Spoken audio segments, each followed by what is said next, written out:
Okay, we're going live on YouTube as well. So we'll be starting right now.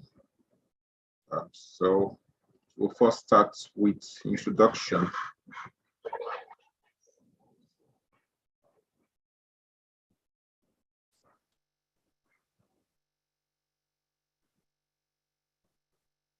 Yes, can we introduce ourselves? Everyone, you're welcome once again. My name is Enoch, and the ambassador to Orbit Lagos.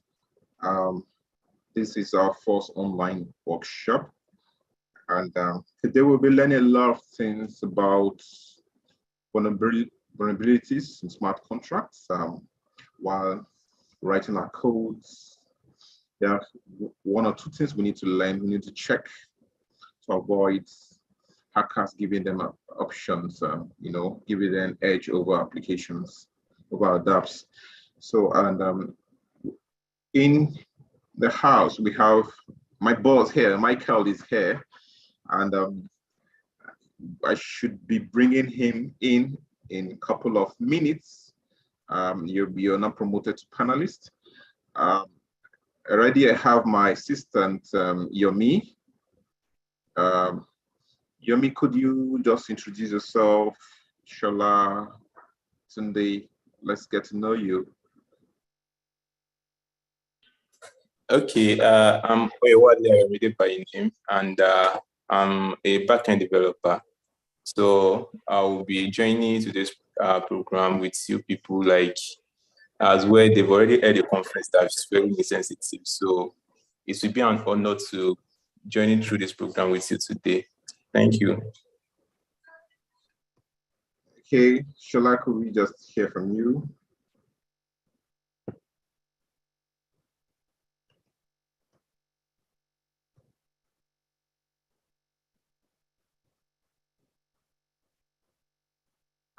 Quadri, can you go on?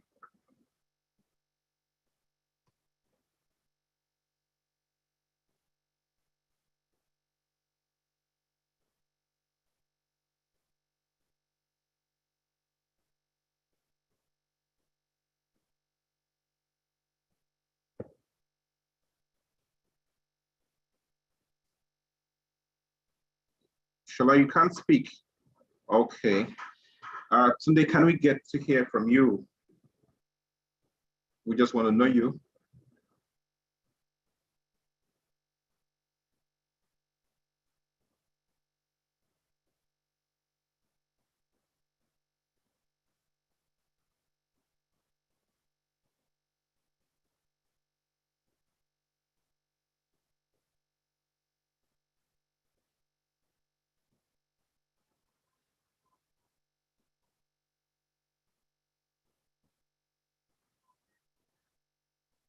Yeah, Dari, you're also welcome. Good to have you also. Please, as you just joined, you could just introduce yourself. We're about starting, so I will wait for our speaker for today. Okay. Good afternoon, everyone. I'm Obishola Samuel from Ogun State here. I'm also a full stack developer, and I was also a participant in the last conference I had in Lagos, and also part of the hackathon. And I'm looking forward to learning in this workshop and also meeting people that are interested in smart contract development. Thank you. Awesome, Shola. Awesome. Good to have you. Yes, Tunde, you've been promoted, so you could speak now. Dari as well, too, you could speak as well.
Okay, at this point, while we're trying to get our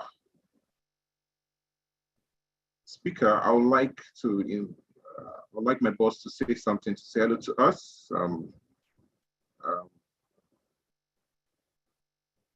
Can we just put on our mics, our videos, our pictures? Let's get to see ourselves. And while we wait for our speaker, I would like my boss, Michael, to just say hello to Nigeria, Lagos. You're welcome, Michael. Hey, Enoch, thank you so much for that introduction. Really appreciate it. Everyone, welcome to this event. Thank you to Enoch and team for putting this on. Looking forward to getting to know all of you in the coming months. I am brand new to the role and relatively new to Orbit, but really excited to see all the wonderful progress that's being made in Nigeria, and hope to one day meet you all in person. Awesome. Awesome. Okay, well, what's the updates? Have you been able to get in touch with her? Yes, she will soon be with us now.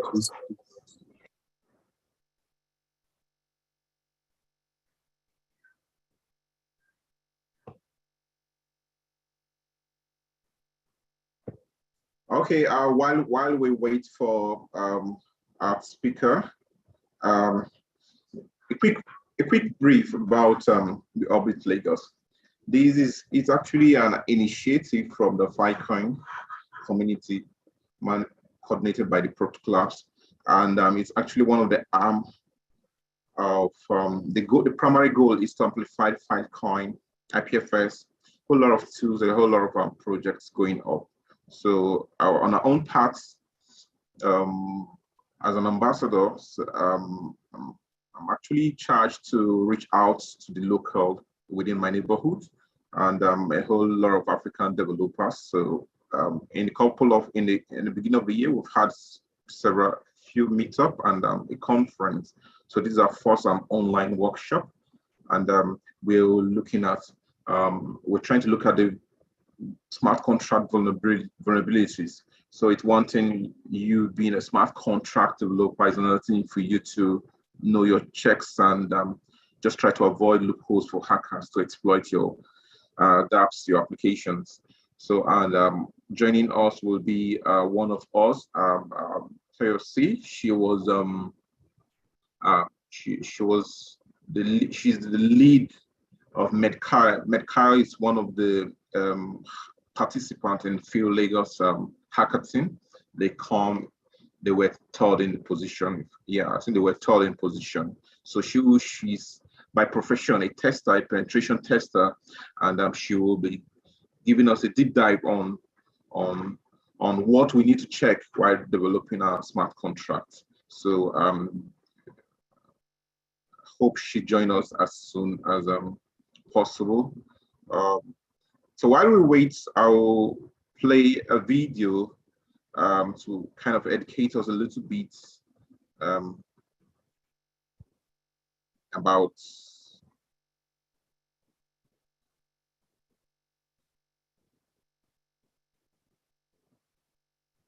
I'm about sharing my screen.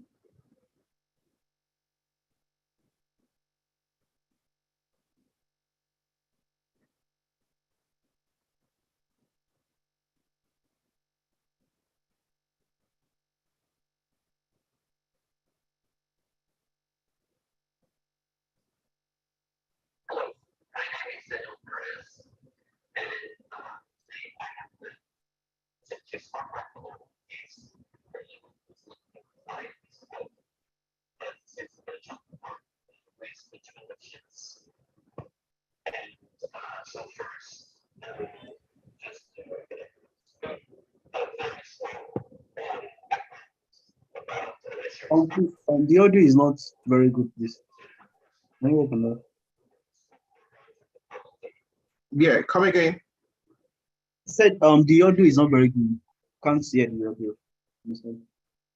Okay, you can't hear very well. What am I? Okay, is it better now? Is this better? No, the audio is not coming out properly.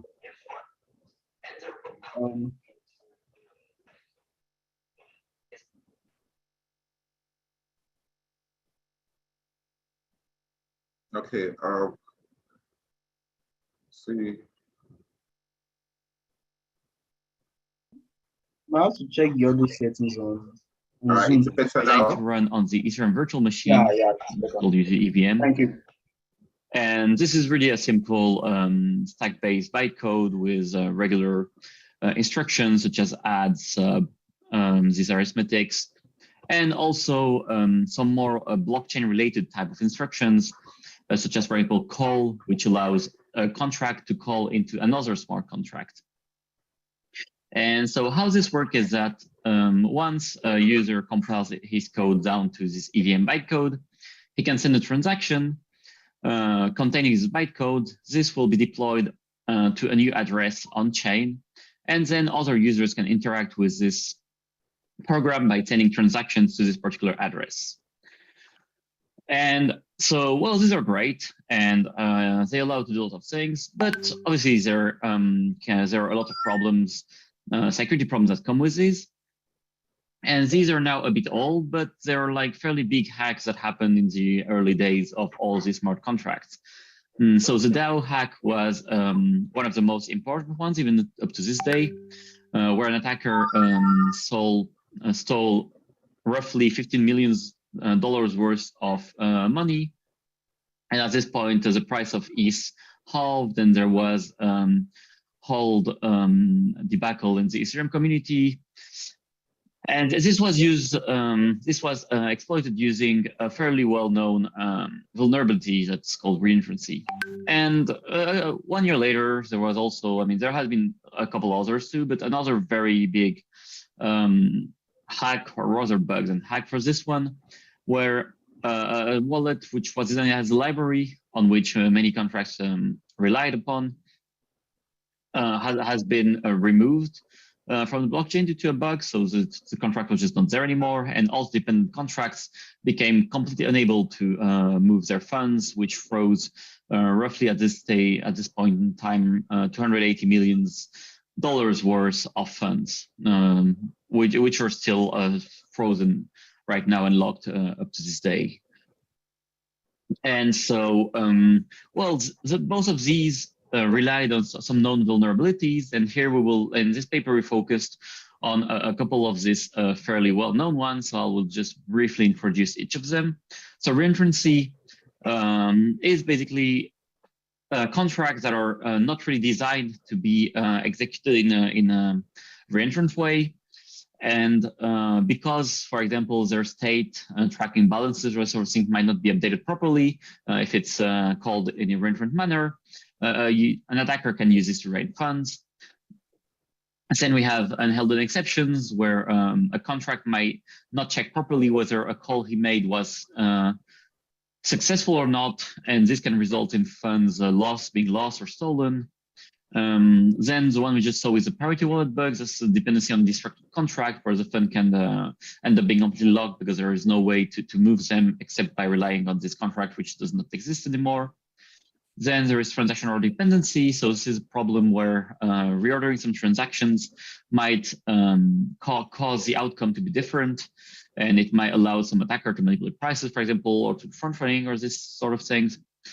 Then integer overflow happens quite often in this Ethereum context, simply because these are not checked by the VM, and this can go through silently and result in different problems depending on what exactly happened. And finally, unrestricted actions. This is more like a permission problem where an attacker might be able to steal funds or like to, for example, destroy a contract without being explicitly allowed to. So to prevent all these bugs and to help developers build safer contracts, a lot of tools have been developed. And this is, for example, a tool called Securify, which has been developed, I think, 2-3 years ago or so, and which checks for most of these known patterns. I think almost all of the ones I presented in the previous slide. And they have also this very nice UI where they can tell someone, for example, here that this kill function is not safe because anybody can call it and it would destroy the contract. And also send the funds to the user calling this. And obviously this is a bit of a trivial example, but it allows developers to check for all these potential issues and to fix them before it becomes a real problem.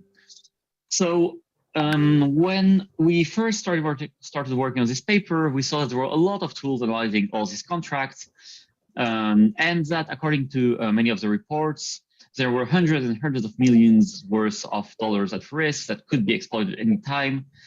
But we did not really see that much exploitation in the wild. And obviously there were a few hacks here and there, but nothing really anywhere close to the amounts claimed. And despite there's these couple of very big exploits, like we couldn't really find, the numbers just didn't match much. So in this paper, what we try to do is just to see exactly, not exactly, but at least roughly, like what is the actual exploitation on Ethereum. And so at this point, so now it's a bit getting slightly old because this has been first preprinted in 2019, early 2019, and we did update a bit the numbers since then. But at this point, like it did give us a fairly good idea of like how much actual exploitation was going on. And so to do this, first we contacted the authors of all these different tools. And so 5 of these authors were kind enough to provide us with their data set and all the contracts that they found would be potentially vulnerable. And we found out that at the time of the reports, that would have been in total roughly 3 million ETH at stake. So that's, especially with the current price of ETH, really quite a lot of money, roughly like $6 billion. And so to try to see whether these contracts have actually been exploited or not at all, what we did is that we first looked at all these contracts. We fetch all the transactions that have possibly touched these contracts directly or indirectly. Then we got all the execution traces. So, which means that every single instruction that this contract has ever executed, we fetch this. And we encoded all these instructions in some more structured data log database. And then we crafted some data log queries to try to find the different vulnerabilities that we mentioned previously. So to give a brief idea of what this could look like, so for example, for the reinferency, which given the nature of Ethereum will always be some sort of mutually recursive call. And what we did is simply check for all the call and check whether directly or indirectly there were any chance, for example, if A called B, if contract A called contract B, that the contract B could possibly call back into contract A. And this is expressed fairly simply in data log. So this is a quite simplified version of what we actually use to detect this. And we wrote like this type of rules, all of others. I'll just briefly introduce them. For example, for unhandled exceptions, we first checked whether there was any call that actually failed. And if this call never influenced any condition, any execution path, well, then it would mean that this has not been checked properly, and this would result in this unhandled exception. Or for example, for integer overflow, we first try to infer the actual type of the variable touched. Given that the whole bytecode is completely untyped, we need to use some sort of heuristic a bit to do this.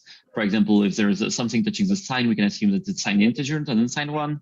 And then once we infer this type, we could compare the typed result and the untyped result and see if they were consistent or not. And so using this approach, and it's worth noting that we're checking for difference in ETH amounts here. We were not, at that time, like the DeFi space was not like yet established enough to check for all the ERC and other tokens, but at least in terms of ETH at stake, we saw that a total of at most 0.27% of the stream at stake could have been exploited. And this was mostly through a reentrancy and through integer overflows. And all the others were mostly almost unexploited whatsoever. And for integer overflow, we do assume that there might be a bit of overestimating going on here. So, so the main takeaway from this is that clearly, like reinforcency is by far of the what we analyze the most dangerous vulnerability. And up to this day, there are still many contracts that keep getting exploited using this. While on the other hand, a couple of others were not that problematic. For example, unheld exceptions and dependency on destructed contract were not that much of an issue. For the transaction order dependency, unfortunately, for this particular paper, we did not really look into front running and these sort of things, but just looked at stealing ETH for this, which is not really a saying, but there are now many other papers talking about these front running parts, which are a bit more problematic for this sort of vulnerability. And finally, we tried to look a bit into why there was so little ETH that was exploited, given like the potential amount at stake. And the main outcome was that really like the ETH is so concentrated in so little, so few contracts that as long as these contracts are very secure, there is fairly little chance that a lot will be at stake. And so, for example, we found that from what we analyzed, the top 6 contracts held roughly 83% of the total ETH. And only a total of like 10% of the contracts we analyzed even held some ETH, which means that at the end of the day, the chances that these get exploited are fairly small. And finally, we found that many contracts were vulnerable, but not really exploitable. So for example, here we can see that owners, if the number of owners grew too much, the contract would never be able to execute anymore, which is flagged by many static analysis tools. But because owners is only controlled by existing owner, there's very little chance for such a problem to actually happen.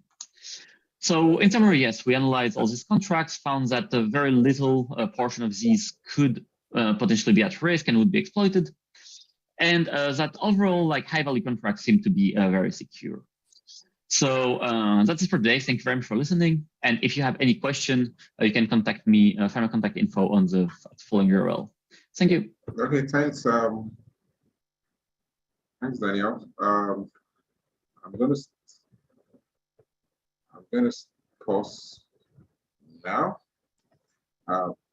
Hope we got some few lessons from that. Wally, Yami, are you there? Yes, yeah, I'm with you. Okay, I believe our speaker is here, right? Yes. Okay, welcome guys. For those joining us, I can see CJ Codehouse. I can see Femi, and whole lot. I can see Jagadesh. So welcome once again. You're on to Help Lagos, and we are doing a lot about. We're looking at a deep dive on smart contract vulnerabilities, and without spending much time, our speaker is going to come in straight. Okay, thanks, Michael, for joining us. So we're saying bye from here. All right, Tyra, are you ready? Do you want us to share the presentation or what? Yes, I'm good. I'm fine. Are you presenting or what? Yes, I'm ready. Okay.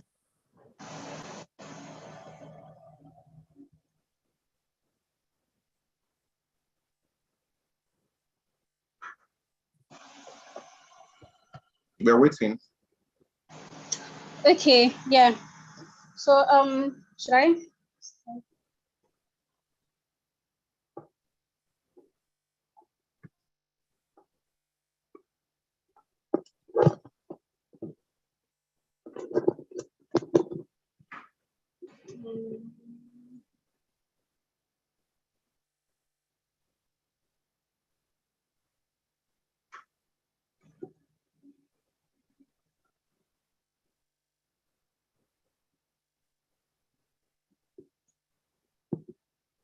I could help you out from here. So.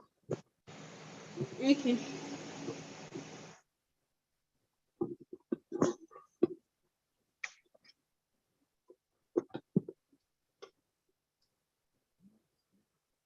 Okay, can you see my screen? Yes, we can. Okay. All right, that's fine. Okay. Yeah, so my name is Toyosi Salami, and I am a penetration tester. So I will be taking us through the smart contract vulnerabilities. So, Yeah. So I would like to start with what smart contract is. So smart contract is, in simple terms, is a digital contract that is automatically executed after certain criteria or requirements of an agreement are made. Now, we all know that smart contracts, sorry. Yeah, so we all know that smart contracts are being used in different sectors, including the digital assets exchange, the supply exchange, crowdfunding, and intellectual property as an innovative tool. These numerous security vulnerabilities in smart contracts have been disclosed, so resulting to significant financial losses. Now, this is because smart contract execution environment is actually built on a decentralized, immutable nature of blockchain. So this is why these security issues are actually present in new difficulties to security research. Now let's dive right into these flaws.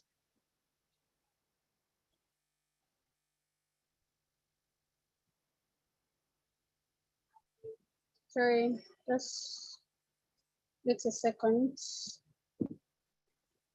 Now the first one is actually the possibility of overflow and underflow.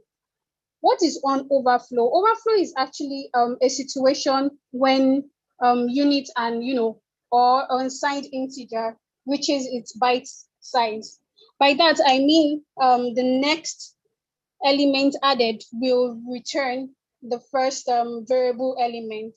And an underflow is in simple terms is actually the generation of a number that is too small to be presented. Yeah. So when we are looking at integers, yeah, integers can actually overflow, which is actually a problem, for the developer. And integers stated in computers actually have like a maximum value, which is similar to the mileage counters in cars. Now, let's take an example. Say we simply reset the minimum value. Sorry, say we have an unsigned integer. Subtracting 4 from 3 will actually result to an underflow. So resulting in an extremely large number. This is why developers are actually advised to use the OpenZipLink package to protect themselves. Let's take a real world hack. The POW coin developers, they actually failed to protect the unit operation, in withdrawing logic from overflow or underflow, allowing a black hat or an unknown attacker to withdraw endless number of these tokens, which actually led to them losing 2,000 Ethereum, which is about 2.3 million USD at that time. So the lesson the developers actually learned from this is that they should actually keep an eye out for variables of unsigned integer types and be aware of potential for the overflow and underflow. The next one we are going to look at is the vulnerability in access and privilege management. We all know that the open nature of the public blockchain access and privilege limitations may not be actually essential or desirable. This is why anybody can basically read or publish the blocks to the chain. So on the other hand, when we look at the private and the permissioned chains, that actually requires more thought and robust access level as blockchain technology actually evolves and spread. So if no access controls are set on a blockchain, it is actually public by default. So which by which may actually present, concerns for the stakeholders. So you as a developer or a user should be careful of the access you are actually providing if you need providing your users. So if you need to actually limit the nodes that enter into the network, or restrict blocks that may actually contain contain sensitive information. So the next we'll be looking at is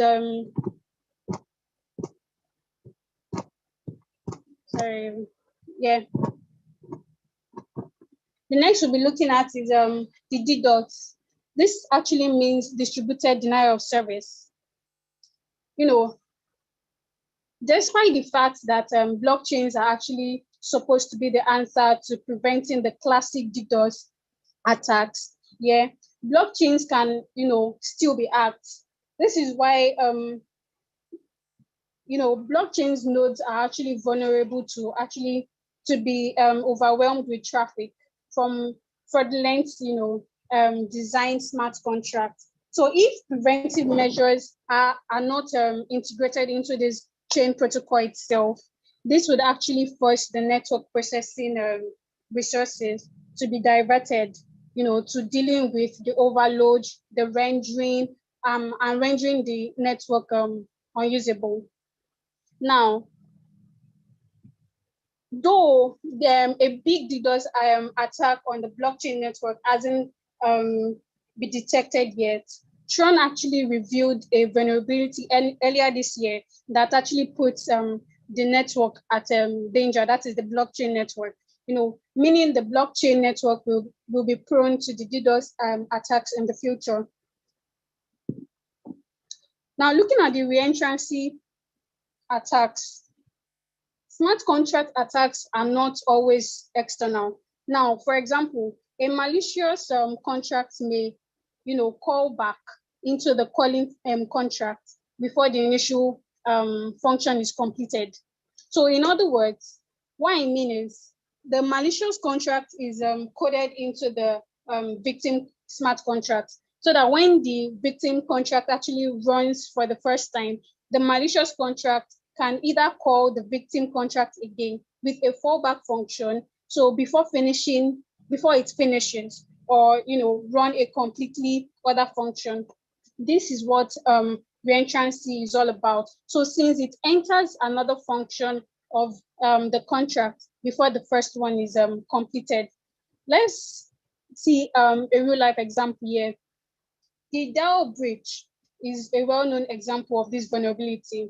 So the DAO actually voted to undertake a dramatic software upgrade, which is known as ad fork, which was actually used to return the funds to the original owners in order to minimize the harm caused by this vulnerability. So many people actually oppose this ad fork initiative for two reasons. This is because the ad fork actually violates the principle of code is law, which states, as law means, should not be changed retroactively. If we look at the other reason, any changes to the software actually reduces the confidence in the DAO, and this is why it can actually be a start of a slippery slope rather, that leads to an organization with no clearly defined rules. So this is why the reentrancy vulnerability can actually cause a lot of problems. Let's take, for example, if 1 million dishwashers automatically buy and use their own detergent, the transaction will be irreversible, even with the ad fork. Now, taking the two last vulnerability, the RAM exploits and the remote code execution. The RAM attack is another security problem. RAM is actually a source key for network transaction processing. So the attackers or the hackers can actually build a malicious smart contract that takes up RAM and prevents any further activities. Looking at remote code execution, so say in a function library, a wrong check for array boundaries might actually harm the blockchain network as a whole. So this vulnerability actually, allows attackers to control the node by sending data to arbitrary memory addresses using malicious smart contracts with wrong values. So those are the vulnerability smart contract vulnerabilities. So we said the reentrancy attack, the RAM exploit, the remote code execution, the possibility of overflow and underflow, the distributed denial of service, and vulnerability in access and privilege management.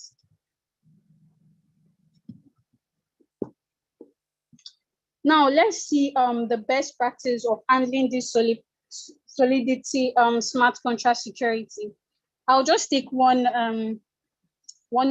of this stuff. Yeah. So let's look at it. Modifiers should actually be used for checks. What do I mean by that? The code in a modifier is actually run before the body of the function. So as a result, any smart changes or external calls will actually break the check effect interaction design pattern. Yeah. So because this code for a modifier is so far away from the function definition, the developers are actually oblivious to such remarks. So let's consider a scenario below. Let's consider this scenario where so looking at this image here, we can see that the registry contract is prone to cause a reentrancy attack. So here we are actually talking about this is an example of a reentrancy attack. So a registry contract is prone to this reentrancy attack, by calling this election function inside this is voter. So these modifiers actually help replace duplicate condition checks, in multiple functions, like the owner, like the is owner.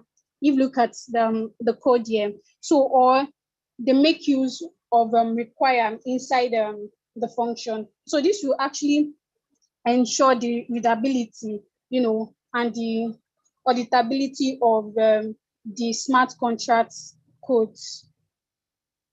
Yeah, that's just so I want us to look at the smart contract security tools. So as a developer or a user, you can use these tools to actually check for, to check if your smart contract is secure. So we have the OINs, the smart inspect, the gas tap, the securify, the smart check, Gasper, Vandal, and the so graph. So we all know that the smart contracts may be prone to major security vulnerabilities. So despite their many benefits, so such as being very straightforward to program, having the potential to be employed in a wide range of applications. So also some of these vulnerabilities could be disguised as backdoors. By backdoor, by backdoor I actually mean okay, let me explain this. The backdoor actually refers to having the access to software or hardware without actually being detected in the blockchain network. So we actually in the future we actually anticipate more security vulnerabilities. So as a smart contract creator, a user, or a developer, one should you're actually advised to use an excellent development environment, use standard programming complements that have stood the test of time, stay updated with the latest development in the Solidity language. And you can hire experts or meet people that know about how to avoid these security vulnerabilities, and follow the best practices for the security recommendation and the smart contract and security patterns from the Solidity document.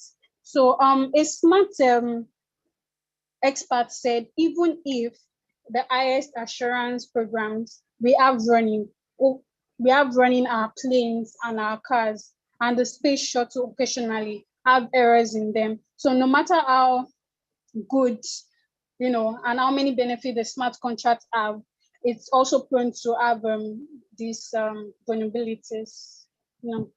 Thank you.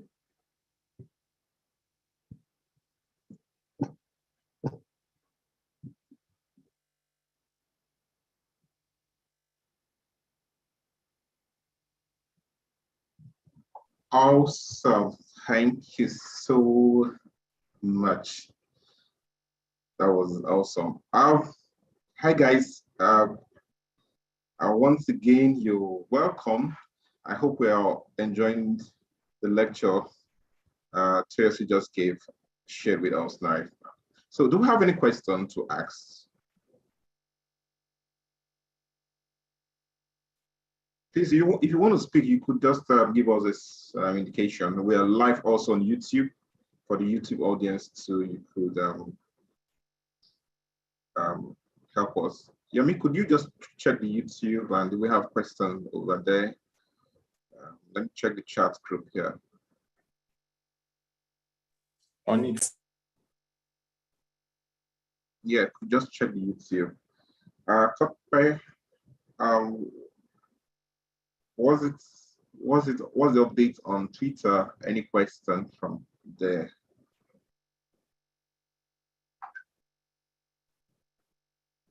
Okay. While we wait to compile the question from all these channels, we have David will be sharing a little to us. David, we can't wait to have you. You have the floor. Just introduce yourself. Let's get to know you, and David. Yes, I'm here. Awesome. Okay. Good day. Good evening, all. I'm David Uzochukwu, and I'm a smart contract developer and an auditor. So I work with Quillhash. Quillhash is an auditing firm based in India, and yeah. So that's just me. Okay. So just to know, can you see my screen, please? Just want to share. Sure, we can see your screen. Okay. So I just want to say a big shout out to Monsurat. She has I think the last speaker. She has actually made justice to most of these things, and yeah. So just to talk from a technical perspective also, I want to just hope most of the audience we have here are kind of into smart contract development, and yeah. So the last speaker talked about what do you call it? She talked about sorry, where is it here? Yeah, underflow, overflow. Yeah, just to mention more of these vulnerabilities in smart contracts. So she has explained what a smart contract is, why once a bug is found in this smart contract, why you can't actually do anything about it. If currently now where we have upgradable smart contract, so if a bug is found in a smart contract and if it's not upgradable, it means you can't do anything about that bug. It means that the attacker can drain the funds if there are funds in the smart contract. Yeah, I believe there should be funds in the smart contract, or depending on particularly where actually the attacker is trying to, and what the attacker is trying to do at that time. So if there are bugs in that smart contract and if it's not upgradable, you can't actually you can't do anything about it. So talking about a little bit about upgradable contract. Yeah, you say we said smart contracts are immutable, and we are saying now they are upgradable, and we are saying they can be changes to them. Yeah, so talking about that a little is that so we have like standards, we have like ways now where new ways where you could build a smart contract which is immutable, but in your smart contract you have actually created a way where you can add functions to that smart contract which is immutable because it's already in the smart contract. It's in the smart contract architecture where it allows you to add more functions to the smart contract. So if you have like a function to change something in the change a state in the smart contract, and probably you are changing a variable called A, you're trying to change what is in that variable. When I mean a variable, it means the container. You're trying to change what is in the container, and you probably you're trying to change what is in the container, and let's say you forgot to write that function in your smart contract when deploying or when writing that smart contract, and you have deployed to the mainnet. So after the whole thing, before you deploy to the mainnet, your smart contract was written in a pattern called probably the proxy pattern, which is an upgradable contract. So and you forgot to write write a function that changes a state. So after the whole deployment, you remember, you didn't see that function was not there. So you can, since your contract is an upgradable contract, you can actually add that function through those patterns. So I just want to talk a little bit about some common issues we have vulnerabilities, call it issues we have in smart contracts. So one is, and this in auditing actually, when actually looking out for issues or vulnerabilities in a smart contract, it's kind of it has like a hierarchy. So it has either a low or informational, it's either an informational vulnerability or a low or a medium or a high. So it's kind of, it falls in any vulnerabilities you find, some of them fall in between these categories. So it's a high, it's a low, it's either a medium or an informational vulnerabilities. Yeah.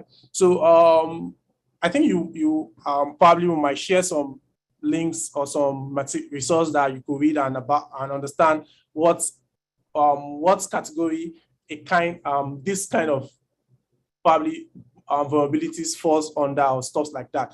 You could do some reading and probably will share some materials on that. So just to talk about these two kind of vulnerabilities we have, centralization issues. Yeah, so most times you find some smart contract developer, they write functions in their smart contract and they use the only owner package, the only owner library, or they have like a modifier that only owner can call some functions. And most often you find that these functions are like functions that changes states, that changes probably the logic of the contract itself. So like at that point, it's more of a centralized problem, because the blockchain itself tells us that it's a decentralized platform where like everything is public. The community, most often you find that the community makes most decisions if it's like a DAO, but the community really are part of that project. So the community okay, this is what we want to find, this is what we want to see on the project, this is what we want out of the project. So sometimes developers tend to write functions and a lot of only owner functions. When I mean only owner functions, there are functions that only the admin can call those functions, and you find those functions a lot. So it causes like, it's an informational issue, informational vulnerability, because it's go against like the whole architecture or the whole architecture of the blockchain itself. So the blockchain really is pushing where we have like a decentralized project. So anybody that is part of a project or you're buying into a project, you can actually have like say, so it's not more the whole, what they call it, the whole idea or the whole body is not just on the owner of the project, because if it's just on the owner of the project, he can make a lot of decisions in the smart contract. So you have like, let's say a smart contract that, an NFT smart contract that in the smart contract for the primary sales, you were supposed to be buying an NFT for one ETH. And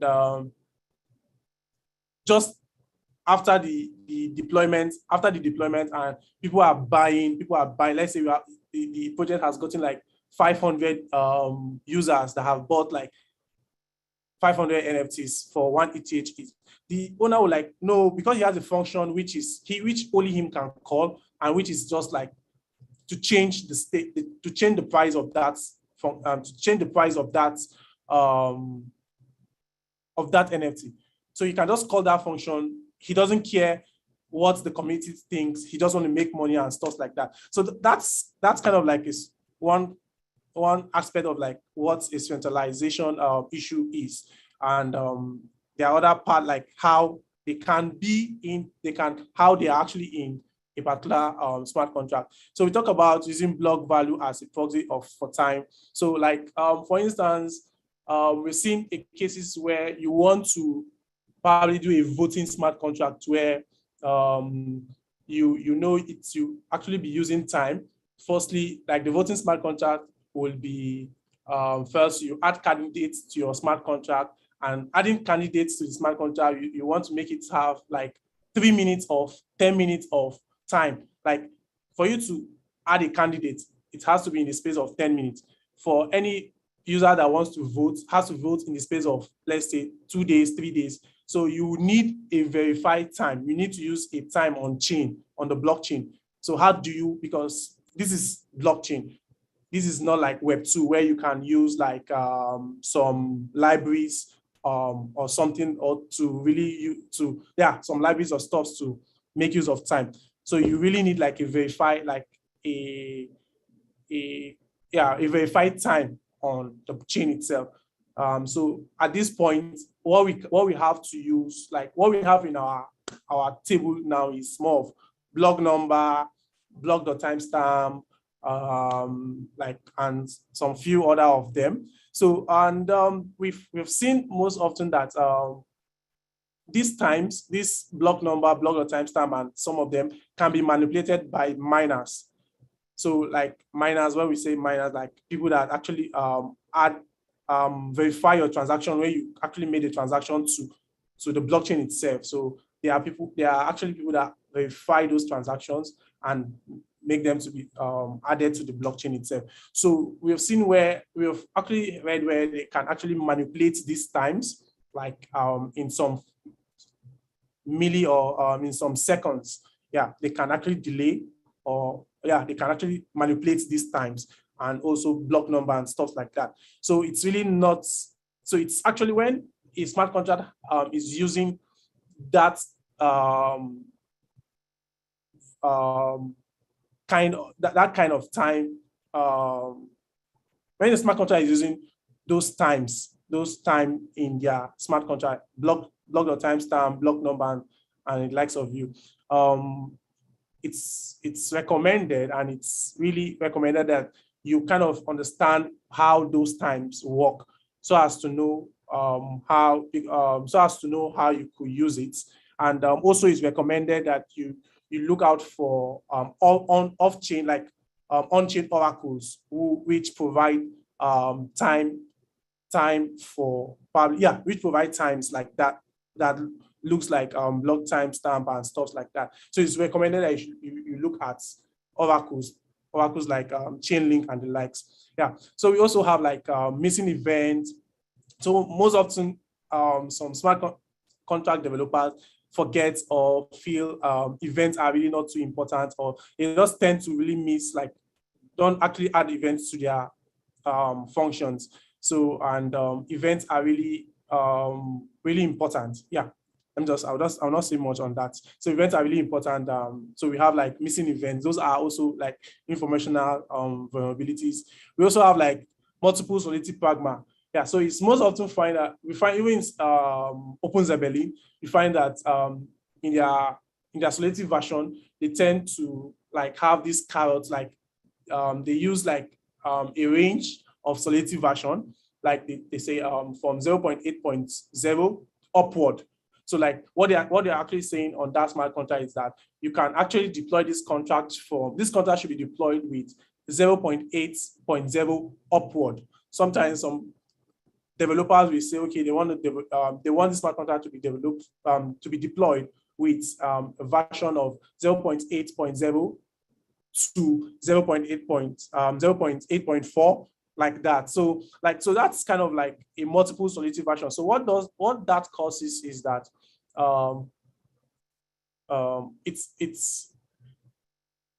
it makes the compiler, the Solidity compiler, to really like not stable. So it kind of picks any Solidity. You are actually giving the Solidity compiler to pick any compiler version it should deploy with. So, and that's caused because so all this compiler version comes with their own vulnerabilities. You really might not know you really might not know that particular compiler version vulnerabilities Solidity compiler has picked to deploy your smart contract. So it's actually an informational vulnerability. So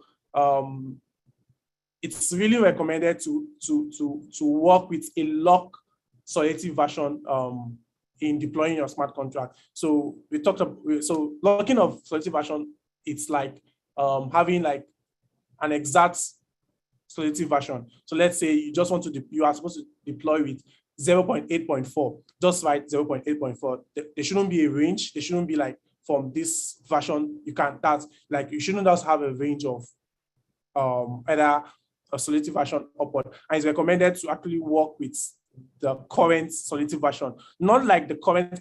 I think the current Solidity version now we have is 0.8.13, and to some extent, it's not recommended to really use that, since it's still like under testing. So there might be vulnerabilities where has not been found. So you might just come up with, you might just deploy your smart contract, and the vulnerabilities can come up particularly on that that particular version, latest version you're using. So it's more often recommended that you use Solidity version like 0.8.7, 10, and likes like that. So those are really like updated and the latest and the current kind of. So yeah. Boom, boom, boom. So let's talk more. Ownership transfer must be. Developers tend to also use like only owner.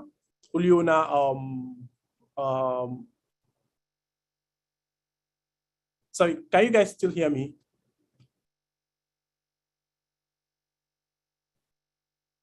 Hello? Am I still on this call? Yes, we can hear you very well. Okay, good. So I'll try and round up. I'm trying to be fast here also. So most of these developers tend to also use like only owner, just to have like an admin role for their smart contract. And sometimes they probably, okay, for instance, let's say, okay, I'm a Solidity developer, which I'm just a freelancer. Okay, yeah, I'm just a freelancer. And a client came to me and he wants to deploy, he wants me to build a smart contract for him. I wrote the smart contract. So because I'm just a freelancer, and this client has to be the admin of this smart contract that I have written. So I have to transfer an ownership to this client. Yes. So it's recommended that like you have like a check.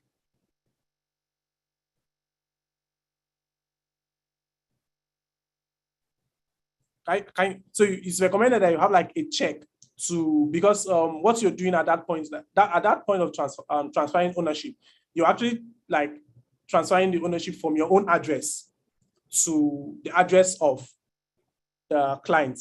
So it's recommended that you have a check of that client that you're transferring that ownership to is not a zero address. So I believe you understand what it means by a zero address. So as a zero address is like a dead address in the Ethereum space. Like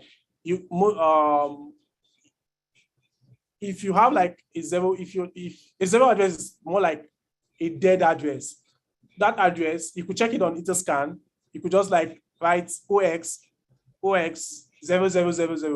Etherscan will show you, and that address has like a lot of money in it. That's very fun. Like it has a lot of money in it, a lot of money.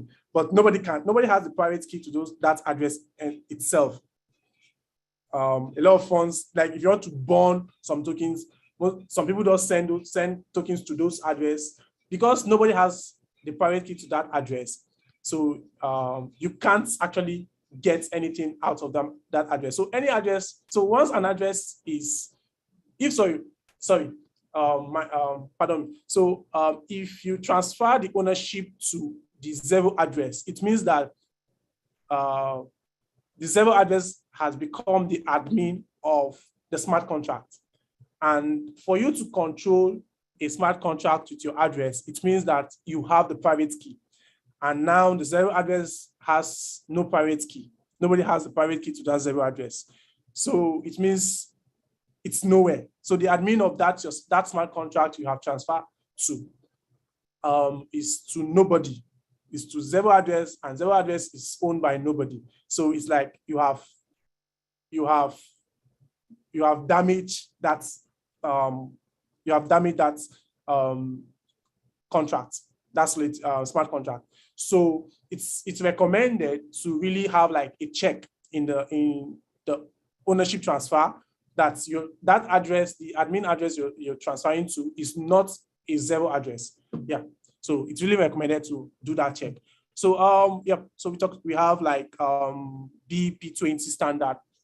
So BIP is like the Binance chain. So Binance has like Binance, like when creating an ERC20 token, Binance has like just one I think a recommended function to be added in the normal ERC20 token we know. So which is just the get owner.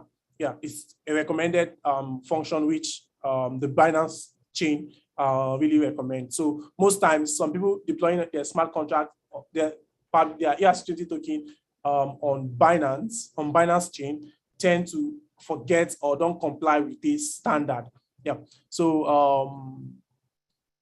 unnecessary use of safe ERC20 library. So I think there was an upgrade in OpenZebelin. So I know most of us use like OpenZebelin in deploying ERC20 token, like it's like the common thing we do. So, but there was an upgrade in it, and sometimes we don't know why those upgrades. So I really recommend most times we get to read why an upgrade has been done, and like we could check those things on the GitHub gists and stuffs. Like there are a lot of conversation that are actually happening there. So you could check what is really happening in the community, what is happening around. If you know you're using OpenZebelin a lot, try to really follow up what is really happening in the community and see what upgrade has been done, and what's particularly was the upgrade on, and why was it done, stuff like that, just to really get yourself updated with what is happening in the space. So to know, okay, when to use this and when not to use it. So it's like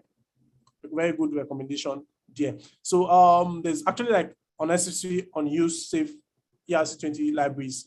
So I think safe ERC20 libraries is safe ERC20. It's more of it has a function in it where if you're trying to transfer a token to an address, and that token does not have like let's say that token is actually that address you're transferring to is also a contract address. So when I mean a contract address, it means like it's also another smart contract. So that token you're transferring to, that address, you're transferring to does not accept ERC20 token. So safe ERC20 library on OpenZebelin, what it helps you to do is that it checks before you transfer the token, it checks that smart contract is that address, is able to receive the token you're transferring, so as your token does not get stuck in the the address you're trying to transfer. So stuff like that. So we have BP20 approve raise condition. I think there's just a lot of, okay, let me talk about like there's a lot to talk here, and I don't want to spend more time. So let us go down here. Okay, check effect interaction patterns. I think the last speaker actually spoke a little about this also. So like this, like a pattern where has to be observed by every developer as you write your smart contract. So for instance, you're writing a smart contract where users has to send you are writing a smart contract where you keep track of how much a user has in their wallet. Like in your smart contract, you keep track of the balance. So yes, so if a user is trying to, probably there's a function there that you allow users to withdraw their funds from the smart contract. So, and what happens in the smart contract is that you keep track. So as a withdrawal, so normally, even in your bank, in your normal banking system, is when you withdraw, they deduct the amount you are withdrawing from your balance. Yeah. So check effect interaction patterns. What that means is that when you're violating this pattern is when you are sending first. So you are sending first the amount to the user before deducting it in their wallet, in their address or their wallet. Yeah, sorry, in their balance that you're keeping, the balance you're keeping track of in your smart contract. Please mind me. So check effect interaction patterns. If you're violating this law, it means you are transferring the funds first before deducting it from their wallet. So for you to make sure your check effects, if that's your checking effects, that's why it's called like check effect. So you check first. So you deduct it from their wallet before you transfer the funds. So that's kind of the interactions pattern that is there. So you do that like a lot of times, like in different scenarios. So, but most common is like this scenario I just gave here now. So you deduct the money first before you transfer the money to, or the token to the user's wallet. Yeah. So that's kind of and that's like a medium issue, like a medium vulnerability in when like auditing a smart contract. And yeah. So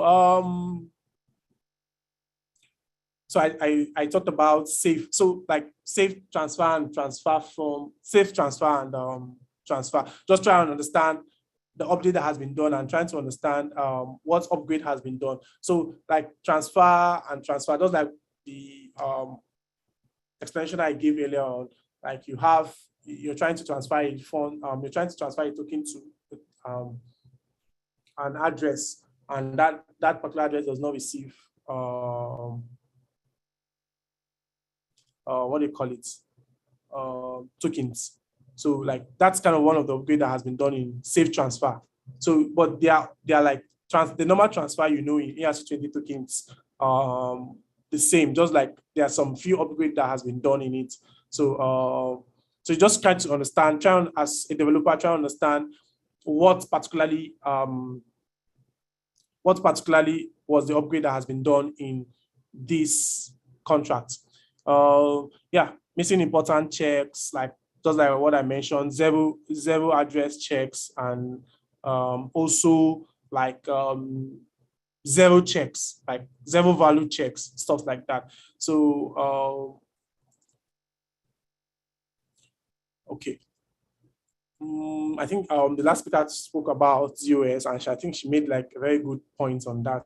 And yeah, reentrancy issues too. I think she spoke also on that. Flash loan attacks, awesome. Like this has been the crazy things like on DeFi space these days, like flash loan attacks. It's crazy. It's really, really crazy. So let me just talk a little about it. So, we have like now, we have like lending protocols, we have like Aave, we have Compound, where you can lend and borrow tokens. Like, you can borrow big money token, like a huge amount of money. You find out, okay, there's this guy also like in the space one time, he just want to tell like their Elon Musk and kind that he has money, and just to show up, he borrowed about how many $1 million, and he just borrowed it and send it, and he borrowed it and pay back immediately, just to show that the blockchain, there's a lot of money in the blockchain.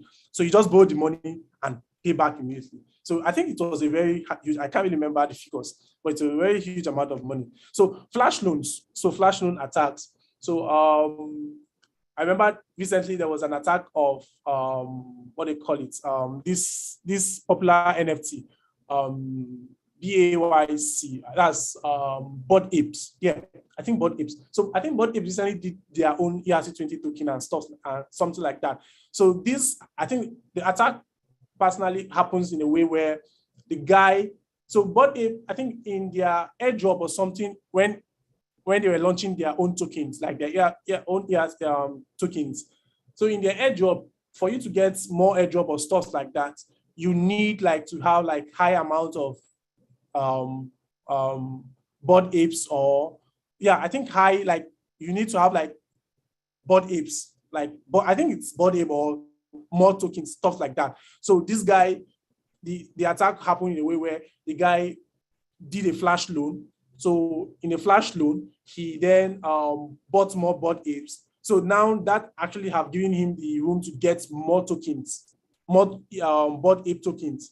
So I think that's like one attack that has been really on the space at recent, pertaining flash loan also attacks. So flash loan, let me just talk a little bit about flash loan. Flash loan is a way where you can actually like go to a lending or borrowing protocol like Compound, Curve, Synthetics, Compound, Curve, Synthetics, Balancer, stuff like that, and borrow funds. So let's say you have like 100, you have like 100 DAI or 100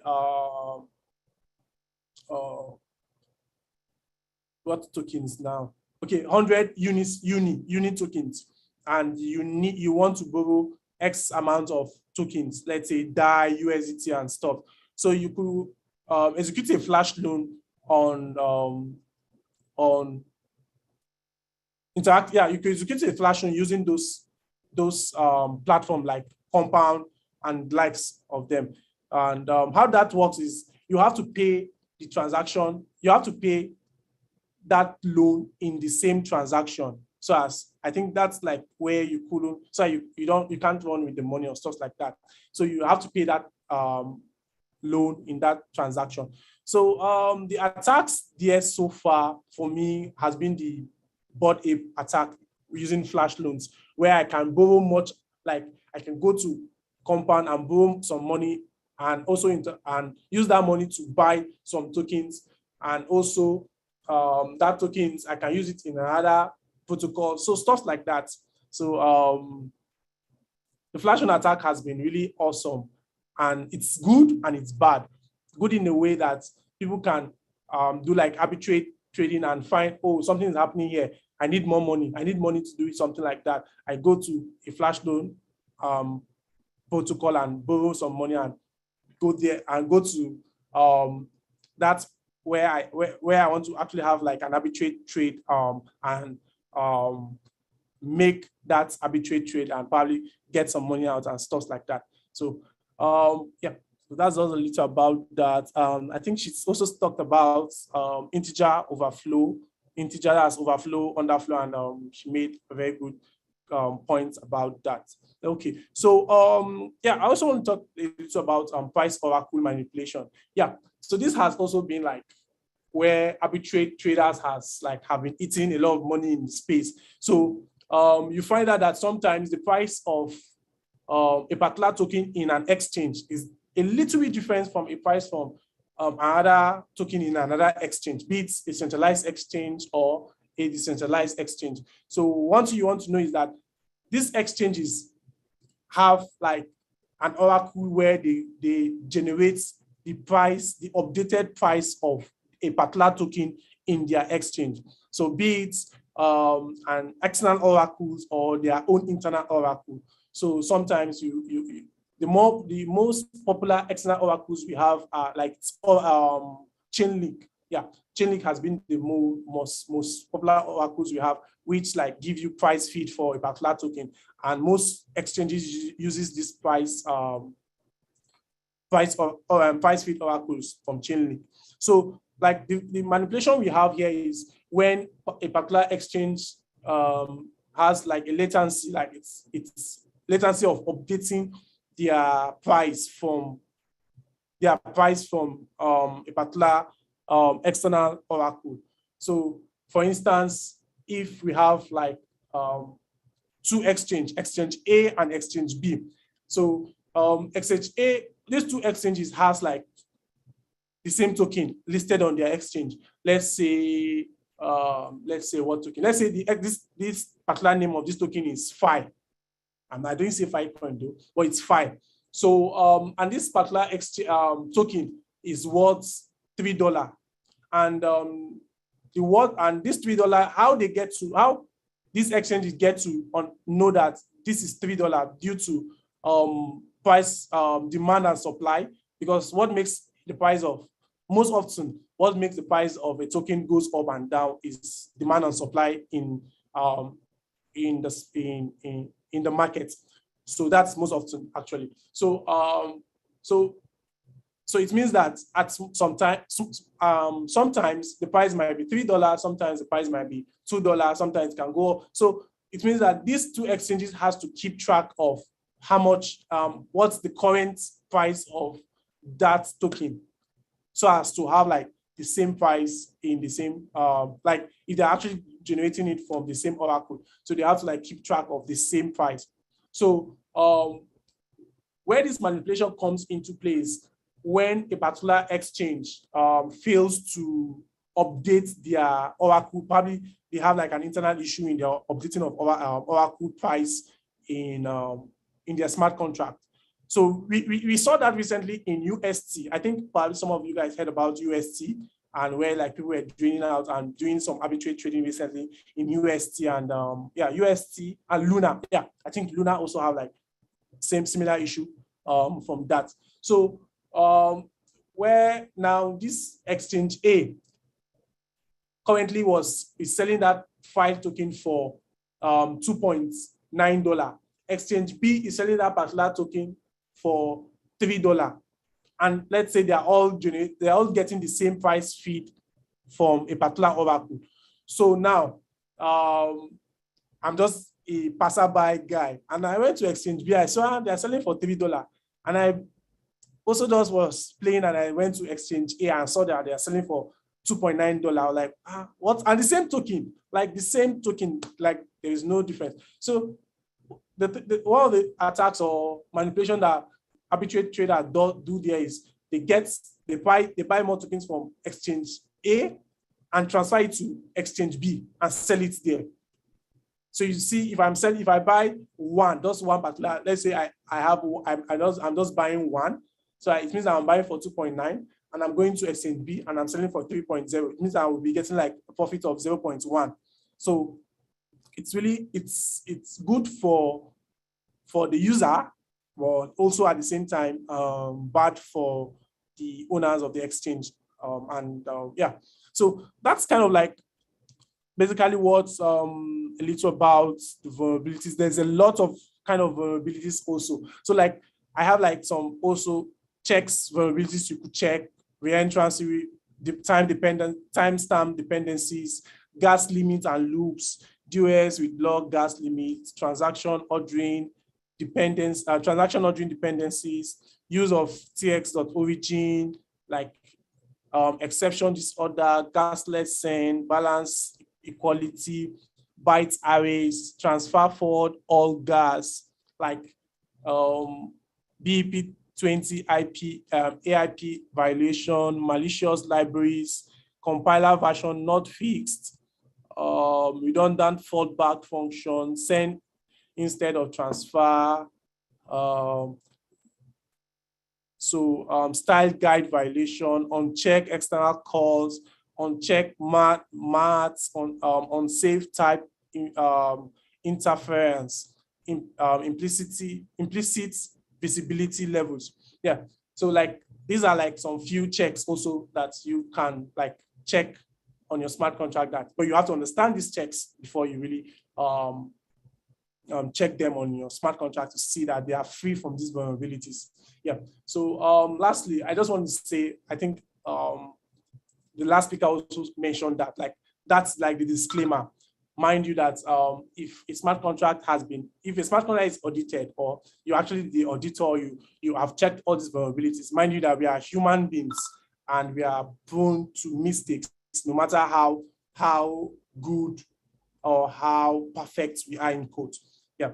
So this means that no matter how good or the best, no matter how good a smart contract has been audited, it's still prone to vulnerabilities. Yeah, it's still prone to vulnerabilities. But the thing here is that it's like the vulnerabilities will be less.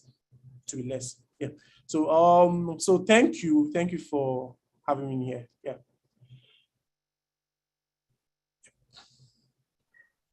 Awesome. That's incredible. Yes, guys. A whole lot get loaded. So a whole lot learned. So anyone contributing will be bringing the meeting to a close. 2 questions was shared on the Twitter, and we want you to retweet, follow us, subscribe on our YouTube channel as well, and then you could retweet with your answer, ask questions, and then keep updated with programs after this. We'll thank Dave, Teosi, for your well-spent time to put our eyes to a lot. For someone asked a question, what's this about smart contract? And I'll just give an illustration. One of the biggest problem in traditional contract is the need to have a trusted individuals follow through with contract terms outcomes. There is a whole lot of clashes. Okay, I'll give an example. I'll give an example. Alex, okay, let me say myself, Enoch, and I could just go David.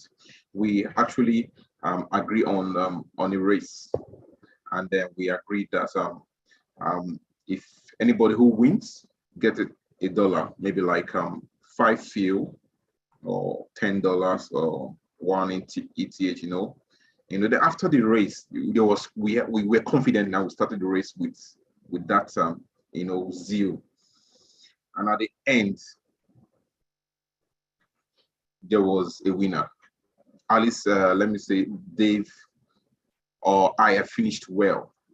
Then at the point of rewarding, Dave refused to accept, So that is the traditional way of there is this default.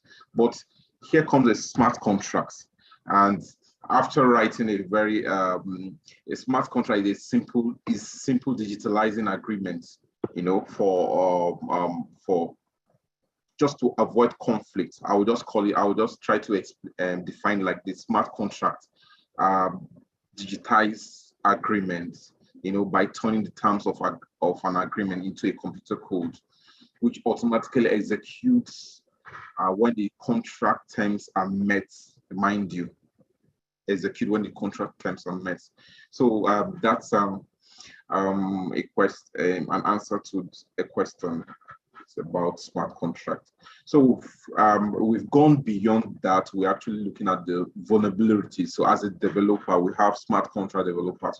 What our eyes need to be open while building up code. So we've had David done a whole lot of justice to your C. Thank you so very, very much from the Orbit Lagos. We're really proud and happy that we have such an asset. So we'll be having next workshop that will be coming up on the 17th. I don't know. Tokpe, do you want to say something about the workshop for 17th?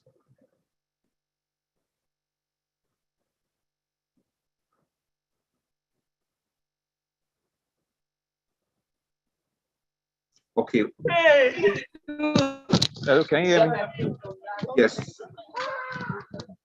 Yeah, okay, so thank you very much to Mr. David, and thank you also to Toyosi. I really appreciate you. So a meetup is coming up at Lekki, and the plan is to meet up, come together, and share ideas on storage and how, and also propagate the idea of storage system. So we employ everyone to help with posting of flyers, help with retweeting, and help with engagement with every post, because the more we engage the post, the more we are able to propagate the ideas. Blockchain is the future. We all know that everything is going to move to the blockchain. So the earlier, the better. So that would just be my take on that. Thank you very much. Awesome. Can't wait for the workshop. Yemi, what's the attendance like? We need to, share words like data, or what do you have? What's the plan?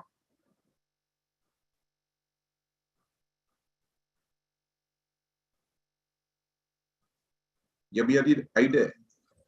Okay, yes, I'm here. So the total participants, although some were later left after the like before the end of the program. So we have like 15 participants here all together.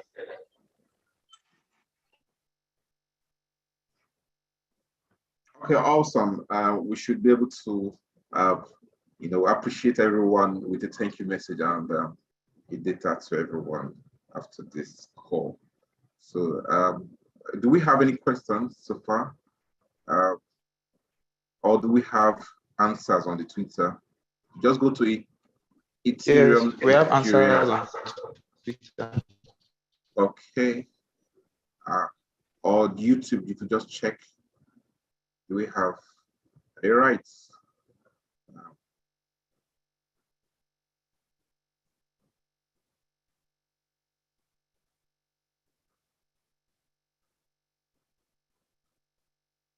Okay, I can see Ola said hard fork. Is Ola in the meeting, right?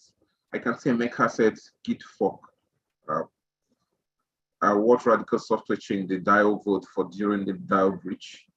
He said git fork, and Olafemi said hard fork. Okay. Yes, I'm in the meeting.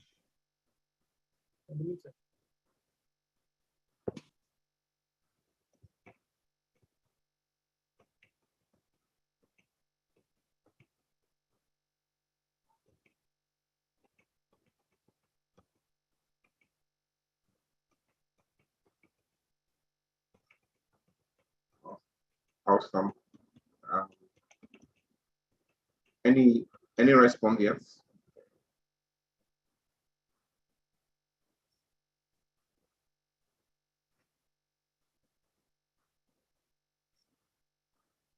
Dr. Any response yet on Twitter?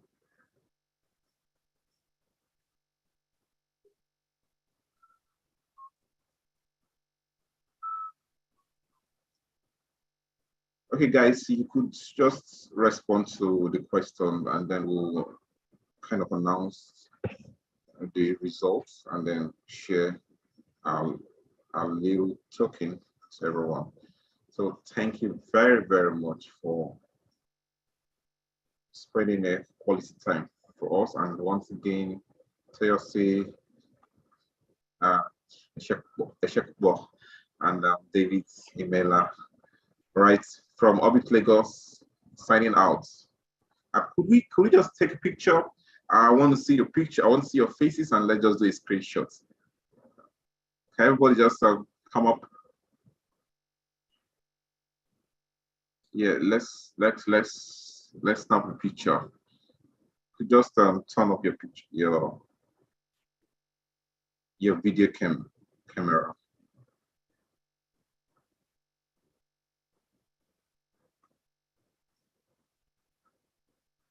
Okay, can you drop your details, including the phone numbers?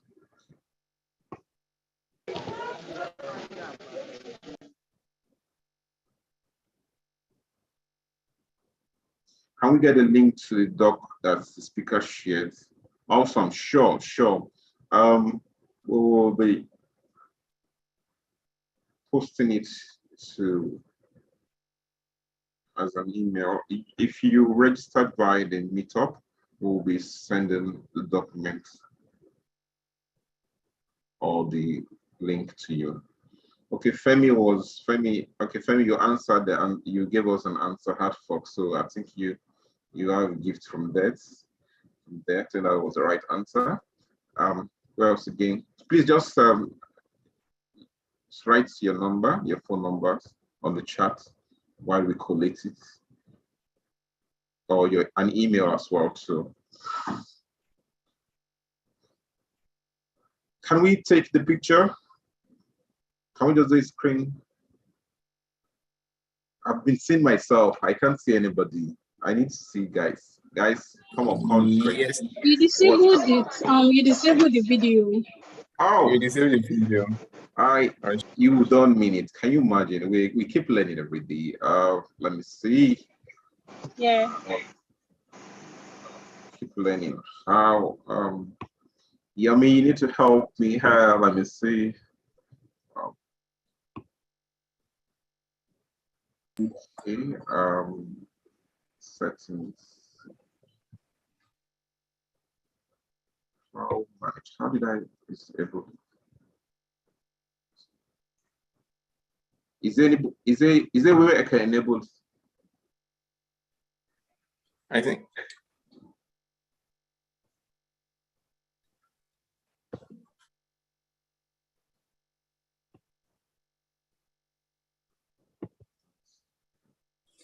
Okay.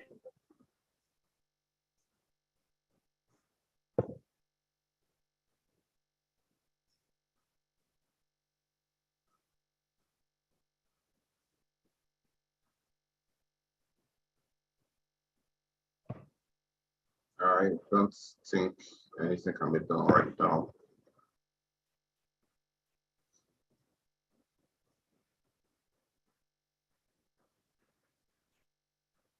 Okay, guys, I don't think any changes can be done right now. But all the same, thank you for hanging out, attending the workshop with us, and we'll be bringing this workshop to a close. Once again, thank you for your time, and then send you. Can you check webinar settings? Click the 3 dots, then go to webinar settings. Webinar settings, okay.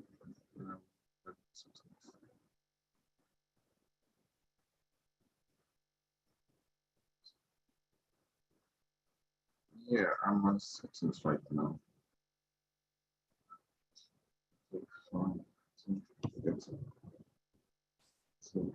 Settings.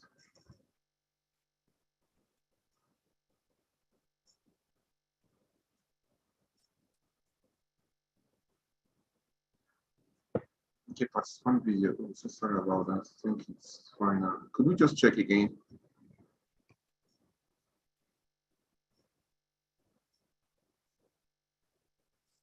Still the same.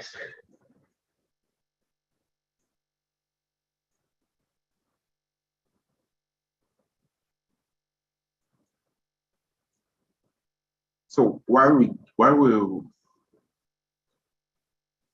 resolve that, let's just have a feedback of today's workshop.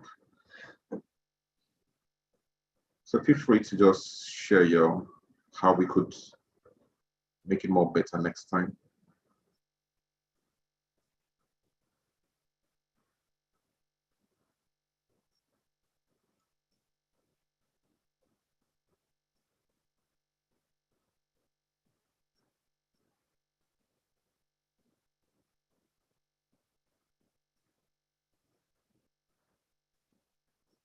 Could you try your video, putting on your video again?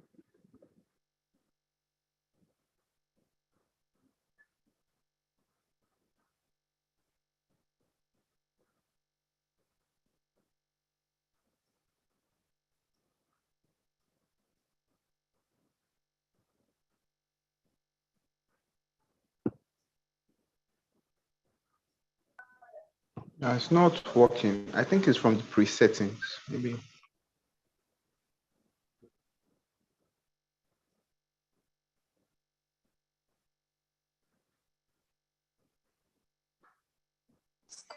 So I think the settings have to have the web settings.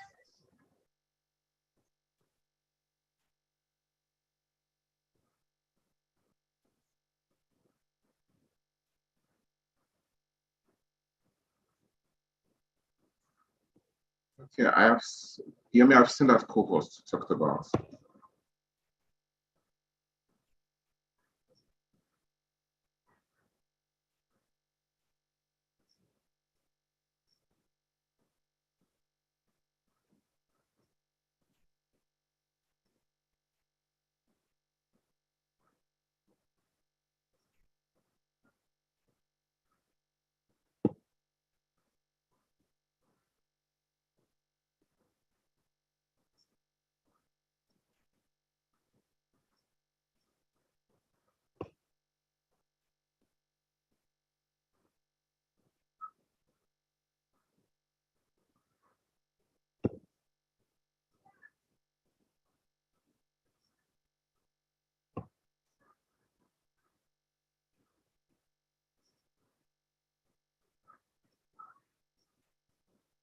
Okay, we have the Telegram group. So and we also have, yes, we have a Telegram group. We're trying to populate the Telegram group. So we expect everyone to just join us on the Telegram group. What's the Telegram group? Just type ETH Nigeria. Should be able to find what it is on Telegram. Okay, that's fine. So I'm not able to resolve the, I don't know, I'm not able to solve the pictures.